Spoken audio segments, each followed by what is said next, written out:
Thank you to Reverend Sharpton and the National Action Network for bringing us together today. It's been a heartbreaking and devastating time in the Asian American community. Some of you know I spent weeks campaigning in Atlanta, in Georgia, for Reverend Warnock and John Ossoff. I met so many people in the Asian American community in Atlanta. They're such wonderful parents and brothers and sisters who just wanted a decent life for themselves and their children. And seeing these 8 people lose their lives, 6 of them Asian women who their families will never see again, it's heartbreaking. I've been Asian all my life, and I remember vividly growing up with this constant sense of invisibility, mockery, disdain, a sense that you cannot be American if you have an Asian face. But this has metastasized into something new and deadly and virulent and hateful.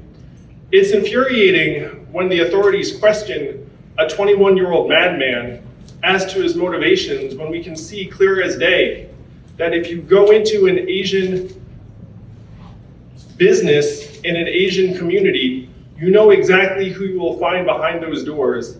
And in this case, the people whose lives you will end. We're here to talk about solidarity, and I'm so grateful to Reverend Sharpton because the Black community has suffered from something that I believe that many Asians are experiencing for the first time, again, as the sense of our place in America has always been questioned, but now it is something different. It is dehumanization, is that I believe that this young man did not see his victims as human beings. I believe that the person who punched the Chinese restaurant worker for no other reason than his race, the person who shoved the middle-aged Asian woman to the ground brutally in Flushing, disfiguring her, the person who poured acid on the face of the elderly Asian woman in downtown Manhattan. I don't believe that they saw their victims as human beings. And this process that Reverend Sharpton and National Action Network have been working on for decades is what we need more than ever, is a process of humanity. It's a process of seeing that Asian Americans are human beings. Asian Americans are just as American as anyone else. And we have to start in our own lives. There are many things that our government should be doing differently. We should be categorizing these incidents as hate crimes, which we clearly know that they are. We should be fully funding the Asian Hate Crimes Task Force right here in New York. This is not something that volunteers can address. We need to build bonds of connection and trust with the Asian American community because as terrible as these statistics are, they understate the magnitude of the problem. There are dozens, hundreds of incidents that we have never heard from the victims on, and I know this because I've talked to some of those victims.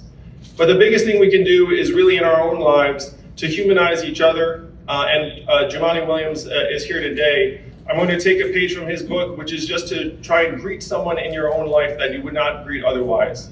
If you can do that, then they will see you as human, you will see them as human, and in that way we can rebuild our community and try to put these incidents behind us instead of in front of us. Thank you, Reverend Sharpton. Thank you, National Action Network, and thank you, my fellow candidates. Appreciate it.